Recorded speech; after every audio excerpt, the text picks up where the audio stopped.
Hi, everyone. My name is Sophia Traeger, and today is the day I tell my story. And I have my heart quartz with me to help. And this has been about over a month that I've been building up to this. And I'm sure there's been experiences in your life where you kept getting the message that you need to tell a story. And I really didn't think it was going to be a big deal, but that's proving to be otherwise because it feels really, really scary and really, really hard. But I kept getting so many messages from so many different sources saying it's time. So I'm doing it. I'm here. I'm going to tell you my story, the one that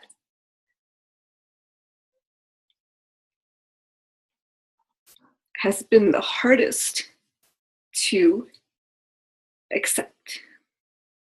And I have accepted, and I've had a lot of healing.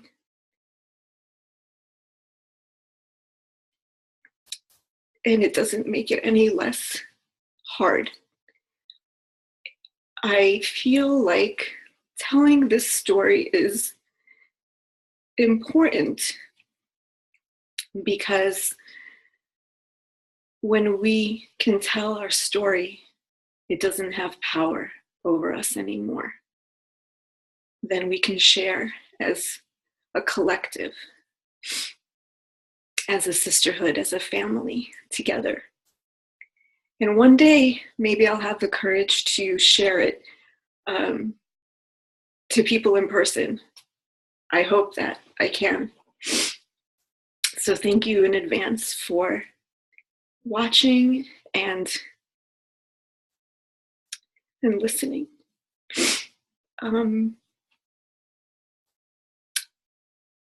In January of 2013, I was embarking on an epic road trip around the country with my partner at the time. And gosh, we were so excited. We had so much ahead of us. We didn't plan anything. We were so excited. And the first week of January, I was 34 years old. I learned that I was pregnant. And it was the happiest moment of my life. I wanted to be a mom more than anything in the world. And we were at my partner's family's house, who I had just met for the first time in a different state than where we were living. We were homeless. I had just bought my car for the road trip, and I learned that I'm pregnant, and I was so happy. Unfortunately, he did not share in my happiness and joy. He didn't want to have a child, even though we had spoken about children and family. He did not want to have a child. He made that pretty clear. And at first, I started going right into mom mode. I was like, I'm having this baby, whether it's with you or not. And he said, well, let's talk about it. Let's talk about options. And I said, there's two options. I have the baby with you, or I have the baby without you. I couldn't even hear the word abortion. As the days went on, I became very afraid. I called my best friend and I told her I was pregnant. She was very happy for me. What I didn't do was I didn't call my parents. And I know now that was a big mistake. I started to feel very afraid, and I started to feel very alone and isolated. And he wasn't supporting me. I think he was trying, but he really wasn't. He was overcome with anxiety. And at that time, this was 4 years ago, I was a very different person than I am now. And I know a lot of different things that I knew, that I know now, that I didn't know back then. And it was, I felt very alone. And I felt like I had to fix everything by myself. That's what my conditioning was. I had to fix everything. And I had to make sure that everybody around me was okay, that nobody around me had anxiety or discomfort. And he didn't tell his parents that I was pregnant. So I felt very alone and very afraid. I did not reach out for help or to talk to anyone except my best friend. And the worst part was I felt like I needed to be alone, like I needed to make the decision on my own, not even talk to him, but really make the decision on my own. And I made the mistake of going on a few-day retreat by myself, away from him and his family, who I didn't feel any support from. And on the retreat, my inner critic started to take over. I didn't know that at the time, but this profound fear started to take over and started to convince me that I needed to get an abortion. I needed to fix it, because it wasn't time, that I would have plenty of time. I was 34. And at that moment, I was like, of course I would never have an abortion, but the fear became so overwhelming that I had to fix it. The discomfort and anxiety was so overwhelming that I had to fix it. So I made a decision that I would get an abortion. And I feel like I dissociated. I was like, okay, now I am having a purpose. I have this intention. I'm going to fix it. We're going to go on our road trip. Nothing bad's going to happen. Everything's going to be okay. I'm going to fix it. I didn't want to be the reason that we didn't go on a road trip. I didn't want to be blamed by him. So I told him that I would get an abortion. We left his parents and we went to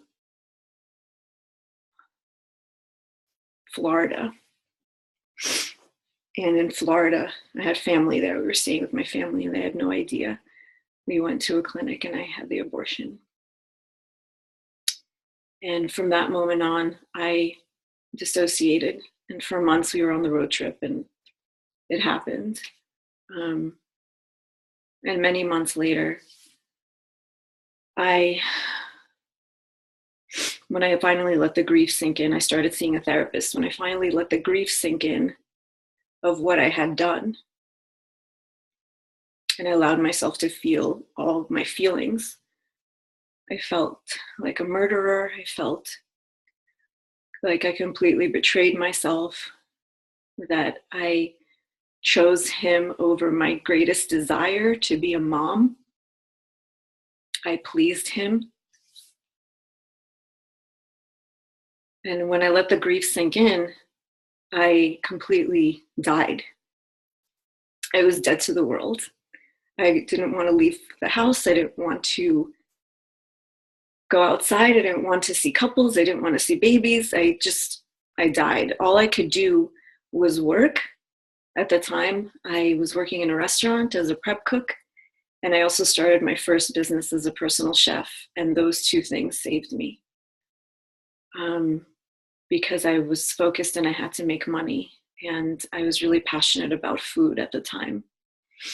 But I also let the grief sink in, and I let myself grieve, and that was a major step to my healing. Another thing was I told my mom and dad, and I was very afraid to, and I did.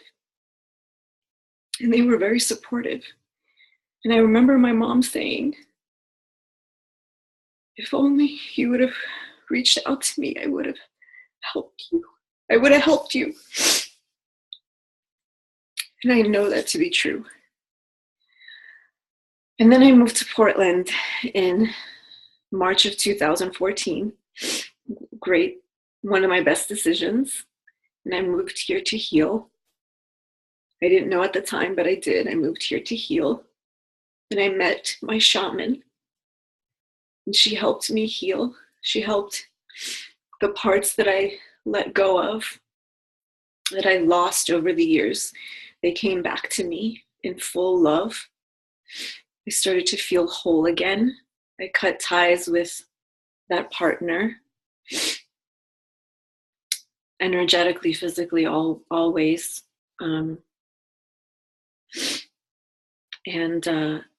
I started my journey towards healing. And I had shamans and therapists and coaches and friends and the sisterhood. I created the sisterhood, not knowing really why, but I had to. It was something that I was compelled to do, that I've been compelled to do. And in 2015, I started my business as an intimacy coach. And I didn't know where it would evolve to, which is today, which is me telling my story with you all. And this movement towards choosing myself first and not pleasing anybody anymore. Choosing my desires over what other people desire. Not trying to make other people feel good or not feel anxious or not feel scared. Letting people feel what they feel. Letting myself feel what I feel. And restore my faith that I will be a mother. It is inevitable. That I will have a soulmate and we will co-create together. That I have help and I have friends that I can reach out to, and that I will never try to do it by myself again. And I'm in a space right now in my business and life that I crave profound and deep collaboration, and that asking for help. I asked my friend to be here today with me, and I just decided to record this. She isn't here yet. She's coming a bit later, or not. Doesn't matter. I asked her, and that was the big piece. And I know that telling the story and sharing it is healing in a way that I probably don't even know or understand or imagine yet. And I've never told it in this way before. So thank you. Thank you for listening. And all I ask is that you share this video if you know who might be inspired. Share this video with anyone you believe would be inspired. And also comment below if it inspired you. Show me some love, solidarity, sisterhood, humanhood, brothers, sisters, whoever's watching. I appreciate so much all the support that you've given me over this past couple of years in me coming out more and being visible, and knowing that it's all a divine assignment. And thank you all so much. This has been a very, very special experience for me to do this. And I will connect with all of you very, very soon. Have a beautiful day, everyone.